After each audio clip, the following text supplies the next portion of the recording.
Amigos de TVC en todo el país, bienvenidos. Ha llegado la hora de la información en este día martes soleado en la ciudad de Quito, temperatura en 8 grados centígrados. A mi querida Irenita, buenos días.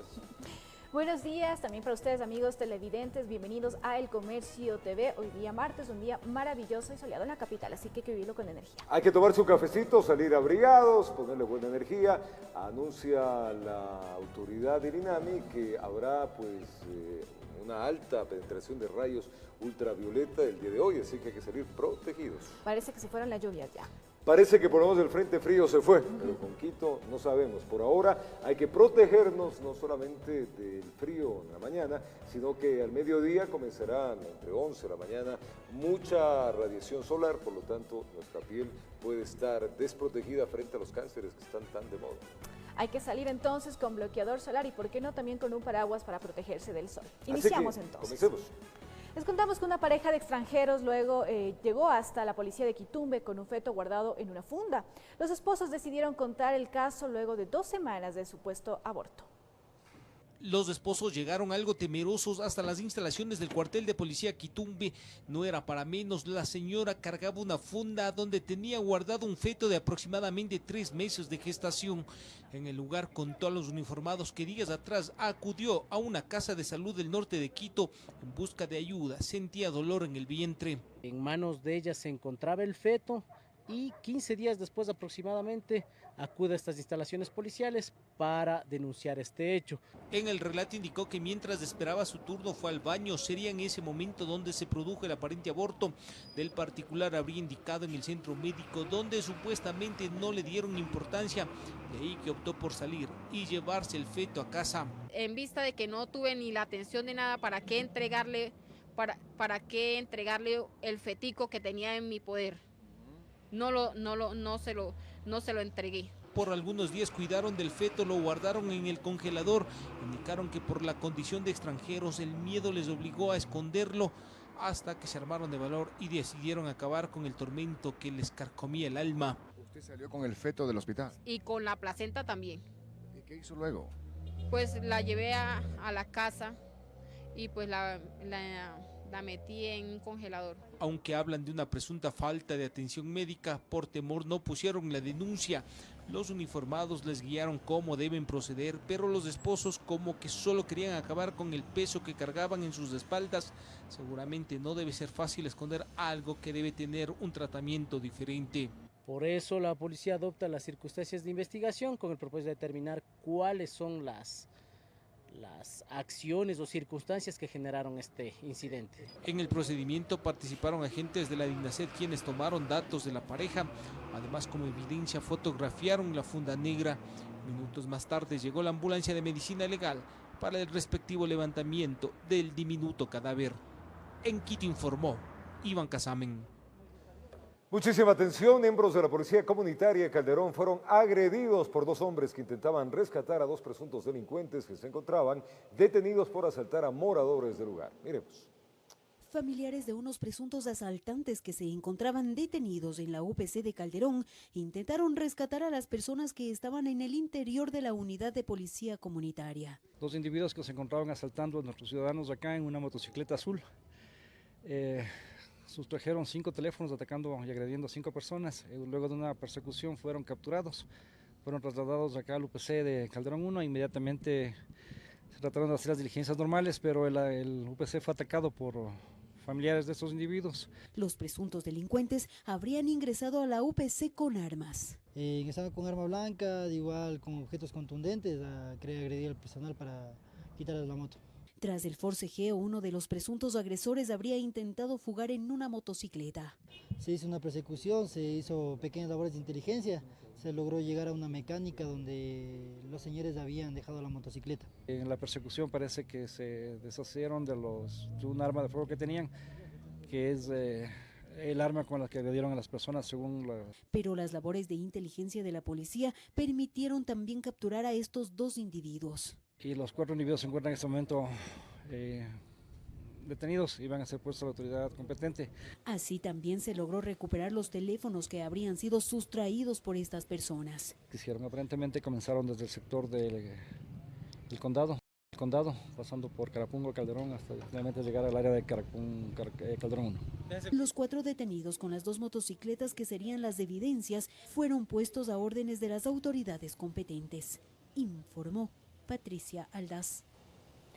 Y el Cantón Valencia, provincia de Los Ríos, una gasolinera fue blanco de los antisociales que en cuestión de segundos despojaron a los empleados lo recaudado. La policía logró capturarlos.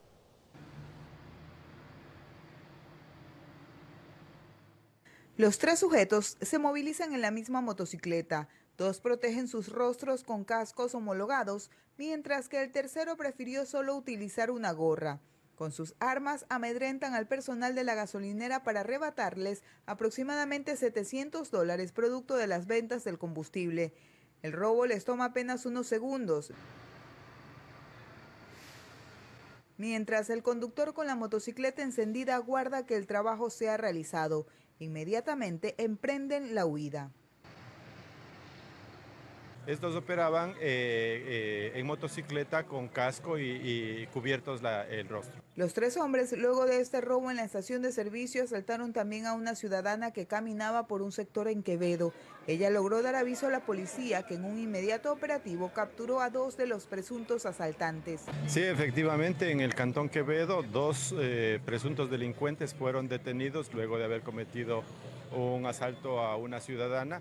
Y se está haciendo las investigaciones para ver si tiene participación en otro tipo de delitos. Desde Los Ríos informó Odette Camacho.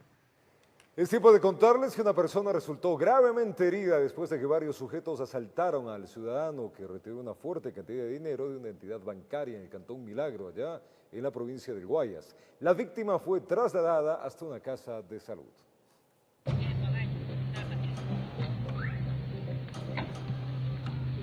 Las víctimas salían desde una institución bancaria retirando una fuerte cantidad de dinero, cuando de pronto fueron sorprendidos por varios sujetos, los cuales uno de ellos propinó un disparo, hiriendo a uno de los clientes del banco. Inmediatamente elementos policiales realizaron un operativo y al poco tiempo 6 personas detenidas. Es el resultado de la acción. Todo sucedió en el Cantón Milagro, provincia del Guayas. Había sido víctima un ciudadano que se trasladaba en una camioneta doble cabina con un familiar, los mismos que minutos antes habían retirado una cantidad de $1.200 del Banco del Pichincha. Son interceptados por 2 motocicletas con 2 ocupantes cada una. Para acto seguido proceden a amedrentarlos para robarles y utilizando un arma de fuego, sustrayéndoles su dinero. Fiscalía profundizando las investigaciones. Aseguran que se trataría de una banda delictiva bien organizada. Persiguiendo esta noticia delictiva, ha detenido, o en este momento se ha ordenado la aprehensión de 6 personas que se encuentran presuntamente involucradas. La persona herida fue trasladada hasta una casa de salud. Resultado, una persona herida por arma de fuego a la altura del cuello. Se encuentra en estos momentos hospitalizado con diagnóstico reservado. De su parte, la Policía Nacional aseguraba que los individuos presentaban antecedentes penales. En el lugar se hizo un registro minucioso encontrando a 6 ciudadanos, entre ellos 5 hombres y una mujer, por lo que se realizó las coordinaciones necesarias con la autoridad competente para proceder a la aprehensión de los mismos. De los 6 detenidos, podemos indicar que 4 detenidos tienen detenciones. Informó Julio César Saona. Y un hombre fue hallado sin vida en una vía del Cantón Valencia, en la provincia de Los Ríos. Según los familiares, el joven salió a trabajar, pero fue asesinado con un arma de fuego. En la vía de tercer orden que conduce al recinto La Filomena en el Cantón Ventanas, fue hallado sin vida Marcos Marmolejo, de 28 años. Había sido asesinado con arma de fuego y abandonado en la mitad de la vía, para sorpresa de todos los habitantes. Sus familiares indicaron que él salió el día anterior para cobrar el dinero de unos trabajos realizados, pero no supieron de él hasta la mañana del día siguiente que recibieron la trágica noticia. Le dan un disparo aquí y le cruzan al otro lado. La cosa cerquita. Ahí ¿qué encontró? ¿Qué dicen? Dicen que ha venido el bufo, que sale a las 6 de la mañana, el pasaje, y haya estado, como lo han visto que estaba tendido en la vía, pensar que estaba borracho. Y que está el carro pita ahí. Claro. O sea, todo así en la vía cruzada. Sí, cruzada. La Policía Nacional, dentro de la flagrancia, logró capturar a 4 sospechosos del crimen de Marmolejo. Se encuentran a espera de la audiencia para calificar el delito. No. Sí le toma su trago, pero él no tiene problema. Desde Los Ríos informó Odette Camacho. Son las 7:06 de la mañana, 6:06 allá en Galápagos. Información entregada por Inteligencia Militar permitió a la Armada del Ecuador ubicar en el sector de Borbón, allá en la provincia de Esmeraldas, una embarcación tipo lanchón color verde con plomo sin nombre que transportaba precursores químicos. Los uniformados a bordo encontraron 7 tanques de metal de 55 galones que contenían ácido utilizado para la elaboración de droga. Se presume que pretendían ser comercializados en el vecino país de Colombia. La embarcación se encontraba oculta en una especie de zanja donde los propietarios trataron de evadir el control de los uniformados. El decomiso fue de 385 galones de precursores químicos. Y 2 vehículos reportados como robados fueron recuperados por elementos de la policía. Los automotores estaban estacionados en la vía pública por el sector de Carcelén, al norte de la ciudad. En el distrito La Delicia, los patrullajes en sectores con problemas crónicos tienen especial atención. Los uniformados están atentos ante cualquier movimiento inusual o presencia de personas. Es así que en una de las calles de Carcelén encontraron este auto estacionado en un lugar que llamó la atención de los policías. Y eso permitió que al momento que estamos realizando estos operativos y los patrullajes permanentes que venimos realizando, nos percatamos de la presencia de unos 2 vehículos que tenían una actitud no inusual. El auto verde estaba reportado como robado, al parecer fue abandonado. Igual suerte corrió este otro vehículo negro. La policía lo localizó en el sector de Carcelén, estacionado en la vía pública. Fue sustraído horas atrás. El dueño puso la respectiva denuncia. Los que son propietarios inmediatamente acudan a la autoridad competente para que continúen con el trámite y sean devueltos. Los trabajos policiales están enfocados en base a la georreferenciación del delito, así lo explicó el coronel César Zapata, comandante del distrito La Delicia. El apoyo de los agentes del grupo de operaciones motorizadas es fundamental para reducir el tiempo de llegada a los auxilios. Un incremento del personal del grupo motorizado y aparte de eso han ingresado a una capacitación permanente. Nos dedicamos a todo lo que es el resguardo de traslado de valores, colaborar con lo que es el sector bancario y comercial. En este marco, la preparación es fundamental para aprovechar al máximo la rapidez de las motocicletas en busca de una comunidad mejor atendida en el campo de la seguridad. En Quito informó Iván Casamen. Representantes de la Organización Justicia Vial y de la Fundación Corazones en el Cielo dieron a conocer su versión respecto a las evaluaciones que llevan a cabo para conductores profesionales a nivel nacional. Dicen estar de acuerdo con esta medida. Veamos.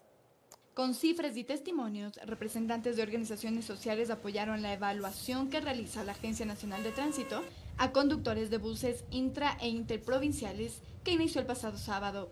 La evaluación a los conductores profesionales debería considerarse como un derecho de los usuarios del transporte público. Oponerse a esta evaluación es oponerse a este derecho y llevarnos a un peligro inminente en las vías. A decir de María del Carmen de la Torre, el objetivo de la evaluación, es decir, reducir el número de víctimas por accidentes de tránsito, debería ser un objetivo en común. ¿Por qué tener miedo a un proceso de evaluación? Cuando yo como dueño de una empresa, yo hago primero un seguimiento, yo reviso cómo está la persona, si está apta o no está apta para cualquier tipo de empleo. Según estadísticas de la Agencia Nacional de Tránsito, existen más de 2 millones de licencias en el Ecuador, de las cuales un poco más de 700.000 corresponden a los conductores profesionales y 1.748.000 a los no profesionales, lo que para Abad demuestra que los conductores profesionales, a pesar de contar con menos licencias, generan casi igual número de siniestralidad. El transporte privado, con el 91.7% de los vehículos, genera el 87% de los siniestros. El transporte público y comercial, con el 6.6%, genera el 13% de los siniestros. ¿Qué quiere decir? Que tienen pocas licencias y generan una alta siniestralidad. Tienen pocos vehículos y generan una alta siniestralidad. La evaluación que se está llevando a cabo incluye una prueba teórico y práctica y son 15.000 conductores de 422 cooperativas en 23 provincias los que deberán aprobarla. En Quito informó Andrea Urbe. Es momento de irnos a una pausa comercial, pero al retornar el Consejo de Participación Ciudadana Transitorio aprobó el informe de evaluación a los jueces de la Corte Constitucional. También al retornar les vamos a contar que se desarrolló la audiencia de juzgamiento por el asesinato de David Romo, este estudiante universitario que desapareció en el 2013. Esto y más al retornar en Televicentro. Una pausa y venimos.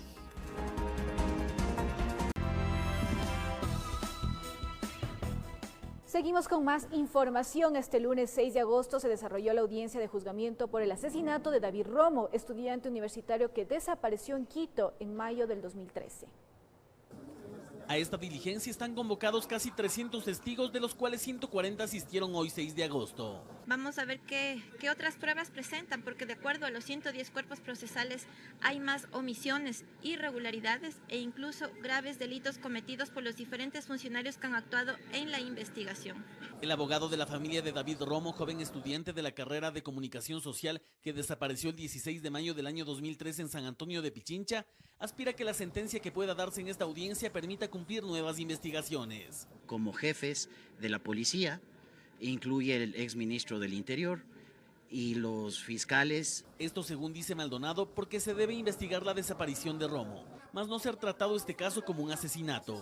Jueces que, conociendo del delito, nunca se pronunciaron sobre la desaparición, sino que miraron hacia otro lado y prefirieron juzgar otro tipo de delitos y no el de desaparición. Teoría que comparte el abogado Diego Chimbo, abogado de Blanca F., quien señala que el proceso ha sido manipulado por quienes lo investigaron. Es un proceso forjado por la policía en acólito de la Fiscalía General del Estado, y en esta audiencia vamos a probar en efecto que se falsificó un caso de asesinato a través de soborno a testigos, a través de tortura a testigos, a través de falsificación de firmas, a través de adulteración de peritajes. Todo eso lo vamos a demostrar el día de hoy. Se espera que esta audiencia de juzgamiento, una vez todos los testigos hayan declarado, culmine en los próximos días. Informó Javier Rosero. Mucha atención, fue enviada la notificación al Consulado de Ecuador en Bélgica para que se realice la comparecencia del expresidente Rafael Correa Delgado ante la comisión legislativa que investigue el caso Gabela, al tiempo que se ultiman detalles para traer al país al perito Roberto Mesa para rendir su versión y reconstruir el llamado tercer producto. Veamos. El próximo lunes es la fecha que se marcó en el calendario para la comparecencia del expresidente Rafael Correa. Así lo dio a conocer César Litardo, presidente de la comisión ocasional que investiga el caso Gabela. Se ha hecho hoy formalmente por vía correo electrónico la solicitud del consulado en Bélgica en nuestro país, la solicitud para la comparecencia del expresidente Rafael Correa el próximo día lunes aquí en esta comisión. Es necesaria su comparecencia para que pueda explicar lo que esos informes contenían dentro de lo que él recibió como información. Además, Litardo adelantó que este martes mantendrá una reunión con el Ministerio de la Política y el Ministerio de Justicia para coordinar la movilización, seguridad y todo lo que sea necesario para poder traer al país al perito Roberto Mesa la próxima semana. La intención es que sea una comparecencia personal y también, como lo escuchamos ya al presidente Lenín Moreno, manifestó que ya dio la orden de que si no existe la documentación referente al tercer informe, se busquen los mecanismos para que se haga la reconstrucción de este documento. A esto se suma también la conformación formal de la veeduría ciudadana que acompaña el proceso de investigación del crimen del general Gabela, tanto en la Asamblea Nacional como en la Fiscalía. Como presidente de esta veeduría fue designado el coronel Mario Pazmiño. Esta semana tenemos que tomar contacto en la Fiscalía, ya se mandaron los oficios a diferentes instituciones por parte del Consejo de Participación Ciudadana y Control Social, manifestando que ya está integrada la veeduría y que van a tomar contacto posteriormente en el transcurso de la semana con las diferentes instituciones a fin de recabar información. Y en sesión general, la comisión ocasional recibió al abogado Jorge Pazmiño, quien fue una de las personas que suscribió el contrato de consultoría entre el perito Roberto Mesa y el Ministerio de Justicia. Pazmiño dijo que a pesar de que su firma consta en el acta de recepción del documento, él no conoció ninguno de los productos. Yo leí desde el acta de entrega-recepción, la que estoy dando partes lectura. Sí, eso es lo que yo lo leí. Alguien dirá, pero ¿y qué firmó? ¿Qué revisó a cambio? No, yo no recibí ningún producto. Para la reunión de este lunes también se emocionó la comparecencia de la exministra de Justicia, Joana Pesantes, pero a pesar de que estuvo presente en la comisión, no hubo acogida por parte de los asambleístas para recabar su testimonio y este será reprogramado, informó Carolina Basante. Y el Consejo de Participación Ciudadana y Control Social Transitorio aprobó el informe de evaluación a los jueces de la Corte Constitucional. Los magistrados deberán presentar sus pruebas de descargo. Queda aprobada la propuesta de resolución. Notifique a los interesados. Así, el presidente del Consejo de Participación Ciudadana y Control Social Transitorio, Julio César Trujillo, dio paso a la segunda etapa de evaluación de las autoridades de la Corte Constitucional. Esto luego de conocer el informe de evaluación realizado a los 9 jueces de este organismo, quienes tendrán entre 3 y 10 días para presentar sus pruebas de descargo. Trujillo aclaró que el Consejo de Participación Transitorio no está acusando de nada a los jueces de la Corte, pues indicó que existe una coordinación de evaluación quien lleva adelante el proceso y que en base a estos resultados se dictará una resolución. Nosotros no los acusamos de nada. Ellos son los que tienen que desvirtuar las irregularidades que han encontrado los evaluadores, en base a lo cual nosotros, una vez que conozcamos tanto el informe que nos ha llegado ya de la coordinación de evaluación y conozcamos la opinión de los evaluados, emitiremos nuestra opinión, que será la resolución. La aprobación de este informe, que aún es reservado, se dio con el voto de abstención del consejero Javier Zabalaegas, quien desde mayo pasado indicó que no se puede evaluar a las autoridades de la Corte Constitucional por considerar que los jueces que la integran no fueron nombrados por el Consejo de Participación Ciudadana. En esta misma sesión se tenía previsto la conformación de la comisión que llevará a cabo el concurso público de selección de los vocales del Consejo Nacional Electoral. Sin embargo, se postergó. Lo que sí se desarrolló durante esta cita fue la audiencia pública para escuchar las impugnaciones presentadas al postulante para dirigir la Superintendencia de Control y Poder de Mercado, David Sperber. En Quito informó Adriana Rojas.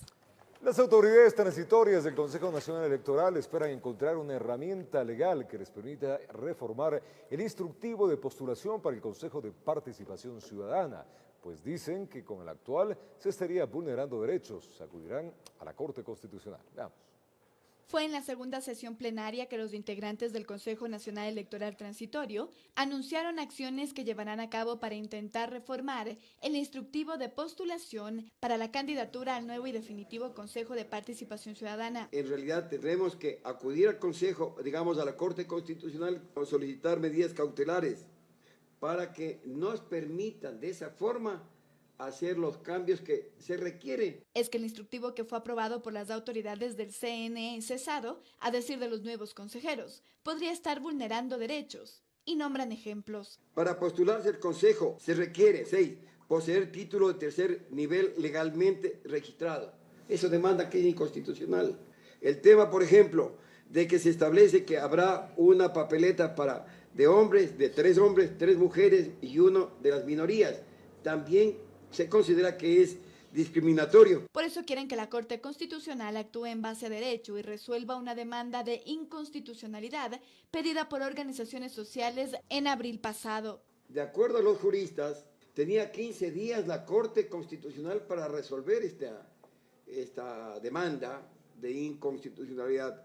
Pero ve ustedes, ya han pasado 4 veces y no ha pasado nada. El pedido lo realizarán el próximo miércoles, pero antes se tiene otros puntos que atender en la agenda. El martes visitarán a la Contraloría para pedir una auditoría sobre la parte financiera del CNE en los últimos 7 años. Como base tenemos el informe de cese a los anteriores miembros del Consejo Nacional Electoral, informe dado por el Consejo de Participación Ciudadana y Control Social.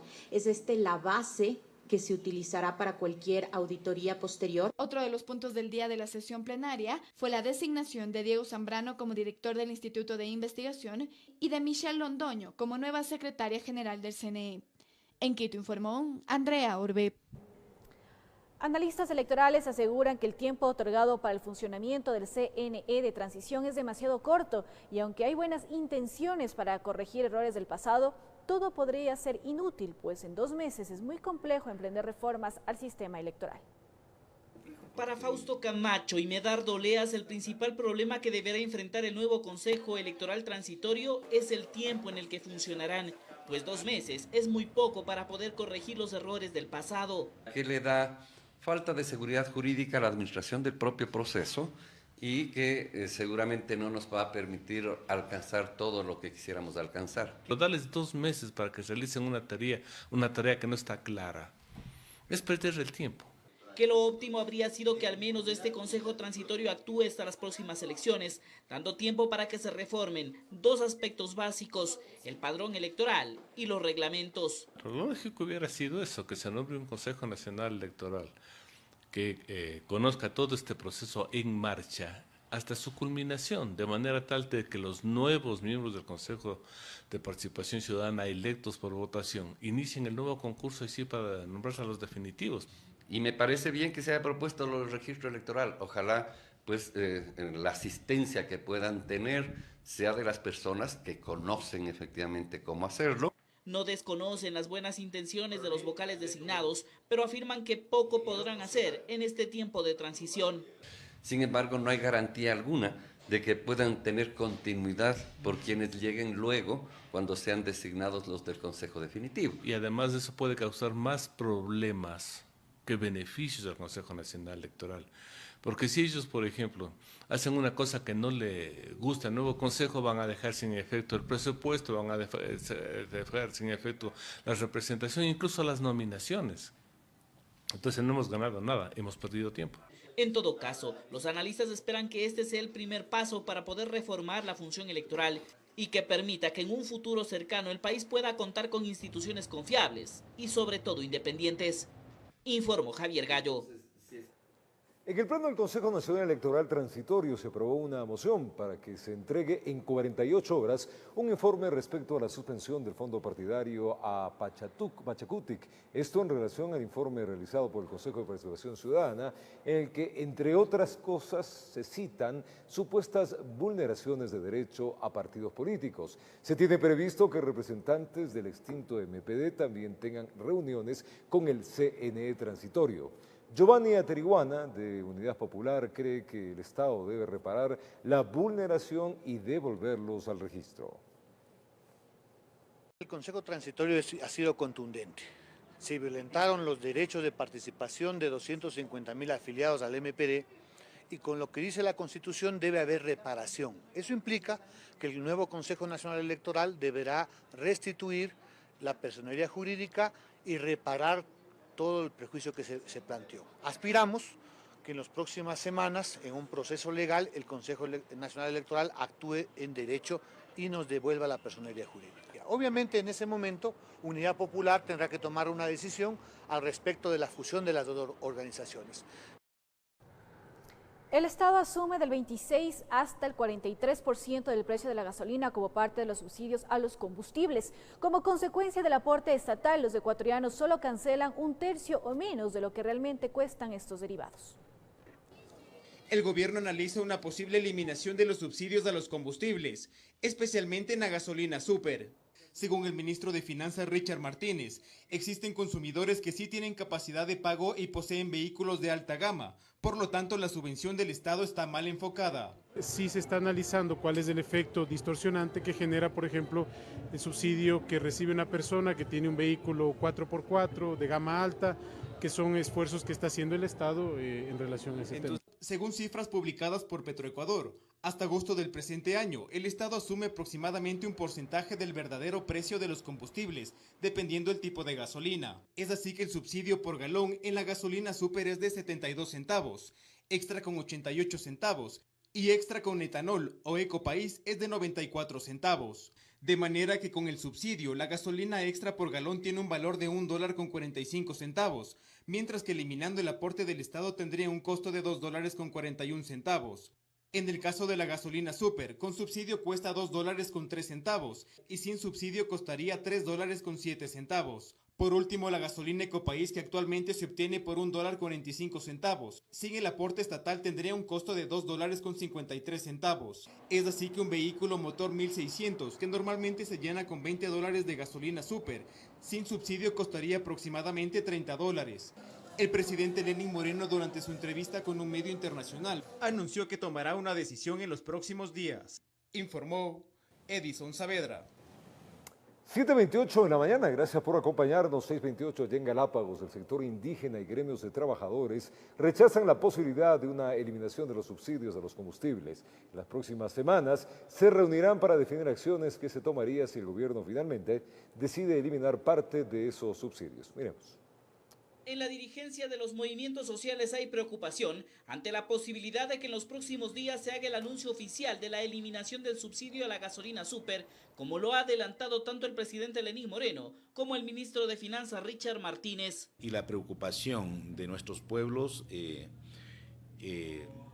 para nosotros es muy fuerte, una reacción fuerte porque pues eliminar subsidios de gas, de gasolina, quiere decir de que afectaría a toda la población ecuatoriana. El tener un ministro de Finanzas ligado a la gran empresa, ligado a los empresarios, hace que se tomen estas medidas, como que no hubieran otras posibilidades. Que esta decisión podría provocar una escalada de los precios de los productos de primera necesidad, adelantan en la CONAIE y en la SEDOCUT. Y el pueblo ya no es ingenuo. El pueblo sabe que el momento que eliminan el subsidio de la gasolina, suben los pasajes y sube todo. Afecta absolutamente a toda la población ecuatoriana, sea indígena o no sea indígena. Por ello, afirman que en las próximas semanas mantendrán reuniones con las bases de los movimientos para determinar las acciones a tomar. No se descarte el anuncio de jornadas de protesta. Por eso hemos dicho, si las acciones del gobierno afectan directamente a la población, el movimiento indígena estamos para poder levantar nuestra voz y reclamar al presidente. Nosotros sí rechazamos estas medidas y por lo tanto nosotros en la Convención del FUD vamos a proponer ir a movilizaciones si es que se dan estas medidas.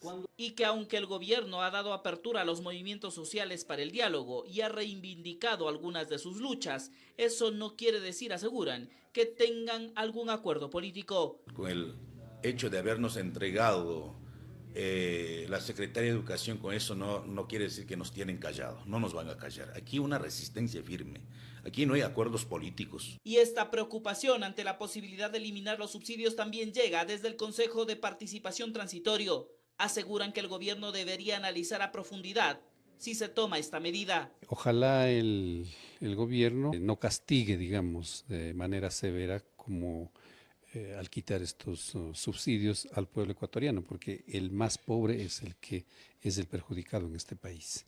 En todo caso, las organizaciones sociales están a la expectativa en torno al anuncio presidencial que podría ponerle fin a la entrega del subsidio a la gasolina súper. Informó Javier Gallo. La derogatoria de la enmienda de las atribuciones de la Contraloría General del Estado permitiría la restitución de ciertas competencias de esta institución, hecho que ayudaría a combatir la corrupción en las entidades públicas.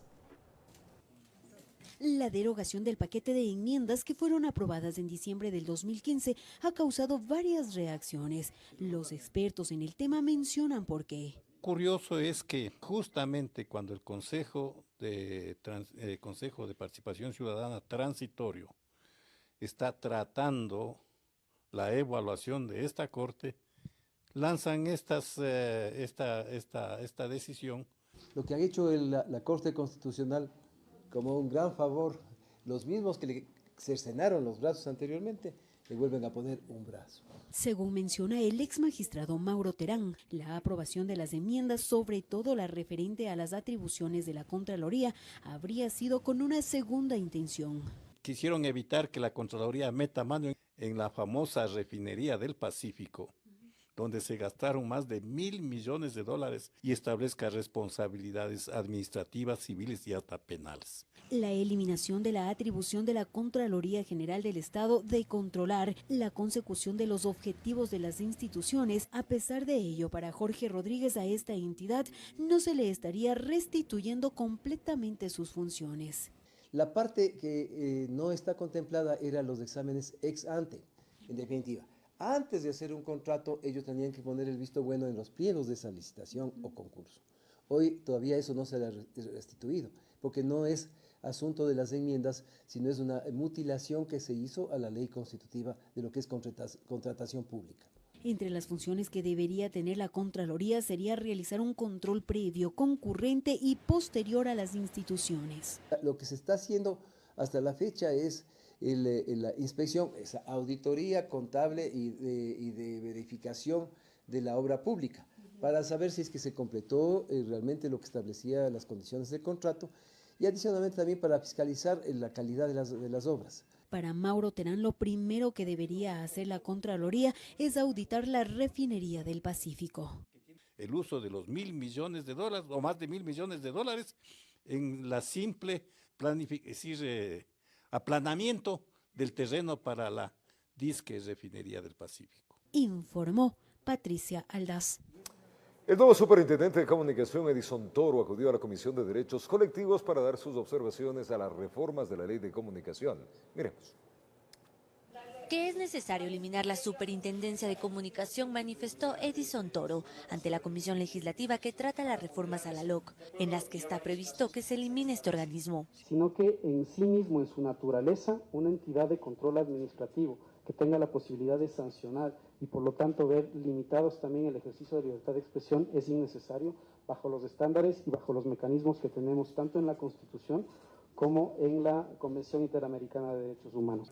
Según Toro, quien asumió el cargo el pasado miércoles, existen más de 700 actos administrativos sancionadores, por lo que solicitó a los legisladores que se analice una disposición transitoria que permita revisar para dejarlos sin efectos. Lo que digo es que se puede discutir la posibilidad de que para este único efecto se pueda solamente habilitar la revisión, ni siquiera la consecuencia jurídica de eso, que ya se verá caso por caso, pero sí por lo menos la posibilidad de que se amplíe el plazo de revisión de los actos administrativos.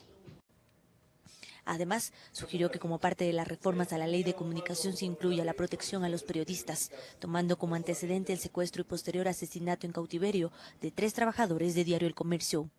Si es que la protección del periodista falla, efectivamente la información no va a llegar, o va a llegar incompleta, o va a llegar parcializada. Por lo tanto, también mecanismos de protección hacia los periodistas deberían ser incluidas en una reforma a la Ley de Comunicación y una ratificación también de los derechos que tiene esa profesión en todo sentido. Toro planteó la eliminación del artículo en el que se establece a la comunicación como servicio público y respaldó el fallo de la Corte Constitucional de la semana pasada, en donde se derogó la enmienda constitucional de 2015, en donde se estipulaba dicha definición. Informó Carolina Basante. Momento de una nueva pausa comercial. Al retornar, el presidente Lenín Moreno en su visita a Colombia participará de la investidura del nuevo mandatario colombiano Iván Duque. Le estaremos contando que hay miles de extranjeros que permanecen en la frontera a la espera del sello que les permita ingresar a nuestro país. Esto y más al retornar. Son las 7:36 de la mañana.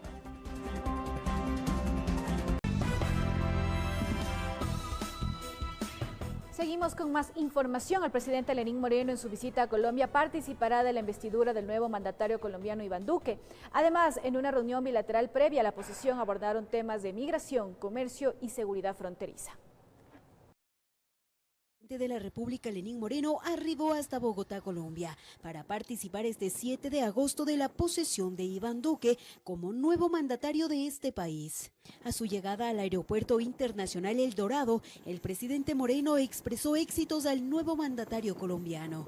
Vengo en nombre del pueblo ecuatoriano como su presidente a desearle al nuevo presidente, el doctor Iván Duque, la mejor de las suertes. El mejor destino de aciertos en beneficio fundamentalmente de este querido y entrañable pueblo colombiano. Así también se refirió a Juan Manuel Santos, presidente saliente.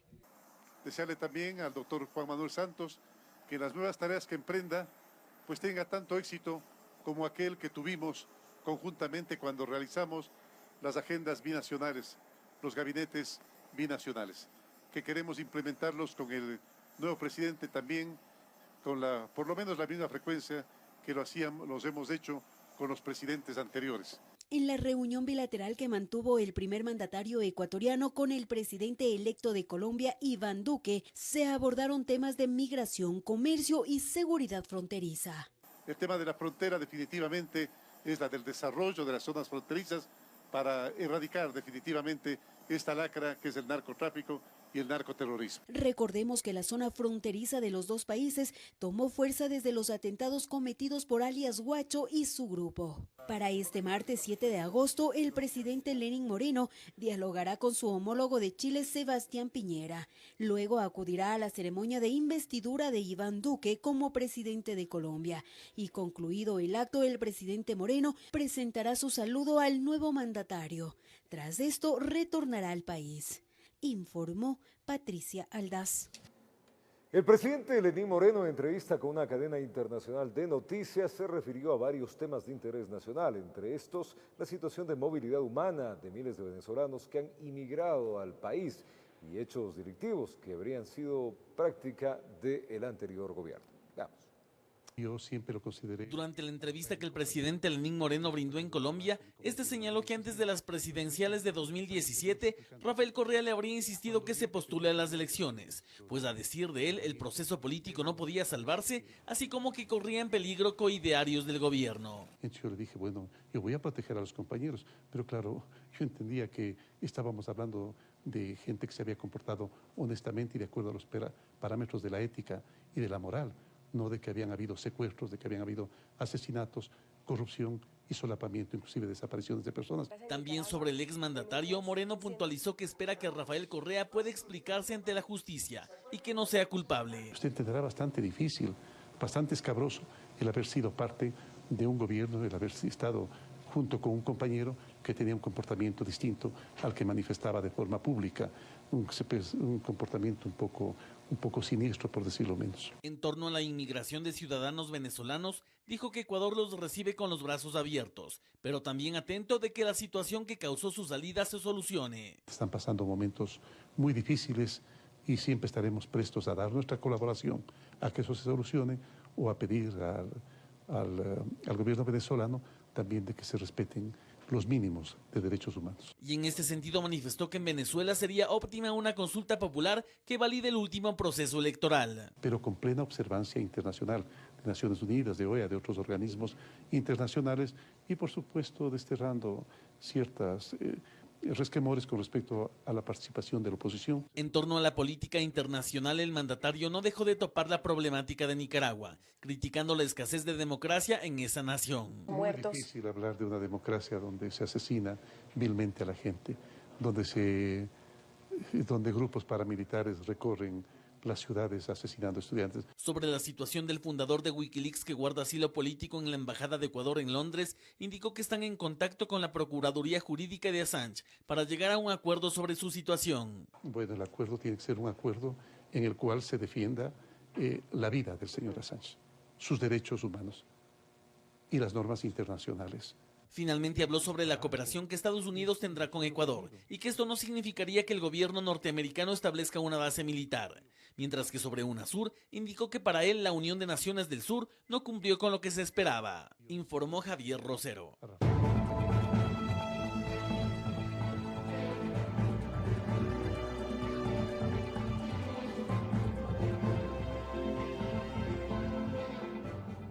Hay cientos de venezolanos en nuestra ciudad y para ello vamos a conversar un poco cuál es la situación. Está Sofía Vintimilla allá en el terminal de Carcelén, esto es en el norte de la ciudad de Quito, en el distrito metropolitano.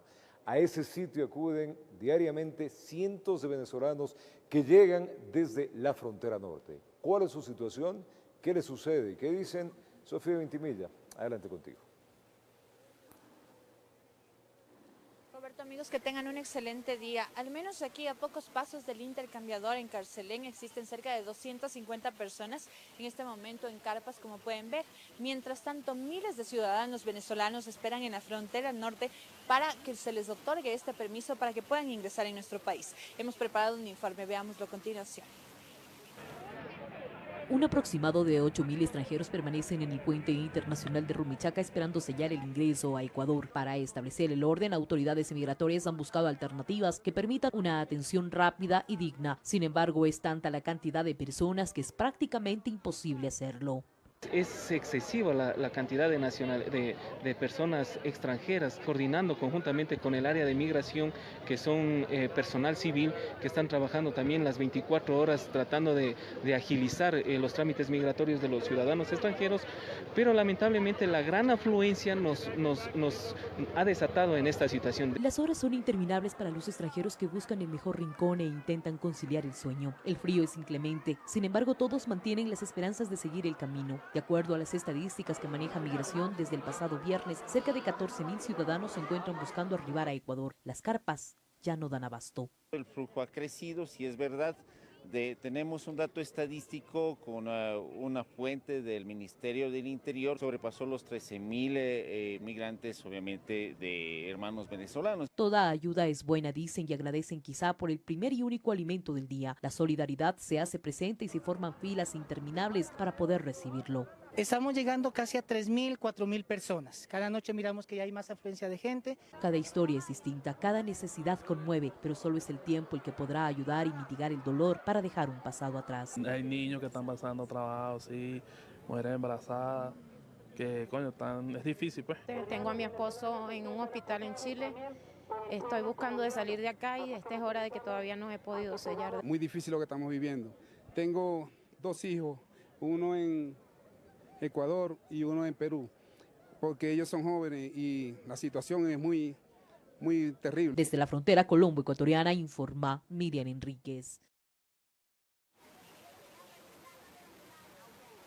Para lo cual estamos con Rubén Peña, uno de los representantes de este lugar, donde están, como les había mencionado, cerca de 250 ciudadanos venezolanos, para que nos comente. Hay un dato muy interesante: las personas de la Cancillería llegaron la semana pasada a este lugar, conversaron con ellos y hoy tienen precisamente en la tarde una mesa de trabajo con la vicepresidenta de nuestro país. Sí, bueno, hoy en hora de la tarde tenemos una reunión con lo que es la vicepresidenta del Ecuador, con el canciller de Relaciones Interiores y Justicia, y para ver tenemos una mesa de trabajo donde va a haber diálogos y para ver qué podemos hacer con la situación que tenemos con todo el personal venezolano. Ustedes decían que muy cerca de este lugar, en el sector del Parque de los Recuerdos, existe un albergue. Sin embargo, la gente ahora prefiere llegar a este lugar y no quedarse en este lugar. ¿Por qué? Ya que en este albergue ha habido mucho maltrato con las mismas personas, siendo las administrativas personas venezolanas, ya que han llegado donaciones y las personas las agarran para ellos. Y los mismos venezolanos que van llegando se han dado de cuenta de todo lo malo que han hecho. Cuando llegaban donaciones de pasaje, esperaban que la persona que donaba el pasaje se retirara para cobrarle a los demás emigrantes $4 o $3 por persona. Muchas gracias. Precisamente uno de los planteamientos entonces será reestructurar esa administración en ese albergue para que ellos tengan una mejor sitio para donde albergarse en estos días mientras consiguen un empleo. Muchos se trasladan al Perú, muchos se van a la ciudad de Guayaquil, el clima ahí favorece, así que ese es uno de los objetivos.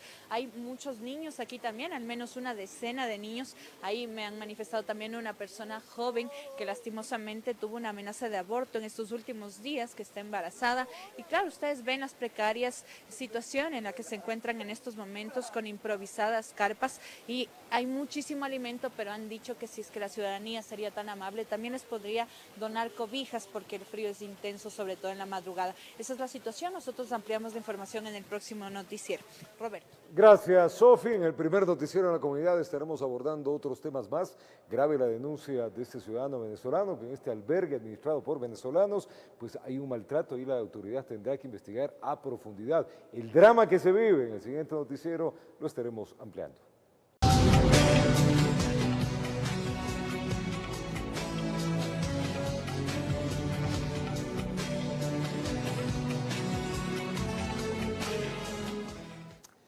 La percepción capitalina sobre la proliferación del comercio informal es una realidad, así lo corroboran las propias autoridades. La falta de empleo y una agresiva inmigración serían dos de los factores que han intensificado esta problemática. Informa al respecto. Miremos.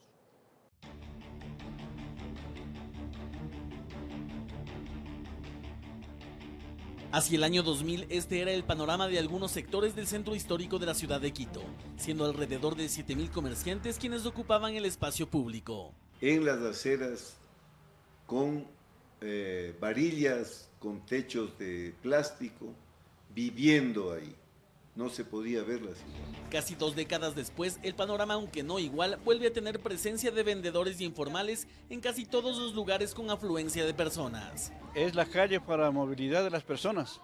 Por eso se ubicó en mejores sitios, un poco mejor presentado la mercadería dentro de un local comercial. Y en vista de esto somos hasta maltratados, porque yo tengo 71 años y ando vendiendo café así en el centro para poder yo vivir. Pero esta situación, a decir de la concejala de Quito, Daniela Chacón, tendría como principales aristas una crisis económica que no permitiría generar empleos de calidad, así como una ola migratoria de ciudadanos venezolanos que buscan mejores días en la ciudad capital. Y la tercera es que el modelo de la formalización del comercio, es decir, los centros comerciales del ahorro, poner a todos los comerciantes en un edificio sin una diferenciación de los productos y los servicios que entregan, los obliga también, dado que no venden adentro en estos centros, a salir a las calles. Factores que, según varios comerciantes, estarían perjudicando sus ventas. Nosotros nos vemos abocados a dar un poco más alto el precio porque nosotros pagamos impuestos, pagamos patente, pagamos luz. Esto quiere decir que nosotros no podemos competir con la gente de afuera. La economía está destrozada, ¿verdad? Actualmente vendo comida típica en mi país, que son arepas, empanadas. Me va bien, la personas la aceptan. Y en este punto en particular, según confirman estas personas, serían los ciudadanos venezolanos quienes mayor mercadería ofertarían a través del comercio informal. Lo han tenido que hacer prácticamente como un estado de necesidad frente a la prácticamente imposibilidad de poder regularizarse. Según el representante de la Organización de Venezolanos en el Ecuador, solo en Quito cerca de 3.000 venezolanos estarían ejerciendo estos trabajos informales, mismos que les dejaría un capital de entre 20 y 25 dólares diarios. Es prácticamente la única opción más legal dentro de toda la ilegalidad que se pueda conformar con la venta informal. Dentro de esta problemática, la concejala Chacón señala que la ciudad no estaba preparada para masivos movimientos migratorios, como los que se viven al día de hoy. En este sentido, dice, es importante el trabajo coordinado entre el gobierno central, regional e incluso con organismos internacionales. Es un fenómeno que está aquí, tenemos a muchas personas que están en necesidad, los mismos ecuatorianos están en necesidad, y eso, si no se lo trabaja conjuntamente, lo único que vamos a ver es que el problema va a seguir creciendo. Situación que para el exalcalde de Quito, Paco Moncayo, podría controlarse con trabajo y planificación, tal como habría sucedido en la entrada al nuevo milenio con la inmigración de ciudadanos colombianos, en donde Ecuador pasó a ser el estado con mayor número de refugiados. En primer lugar, este momento hay que formalizar a las personas migrantes, porque la informalidad permite la explotación hasta sexual de estas personas que son víctimas. Además, concuerdan que el tener una ciudad ordenada depende en gran medida de los ciudadanos, pues aseguran que si se deja de comprar en las calles, existiría seguramente menor oferta y por ende disminución del comercio informal. Informó Javier Rosero.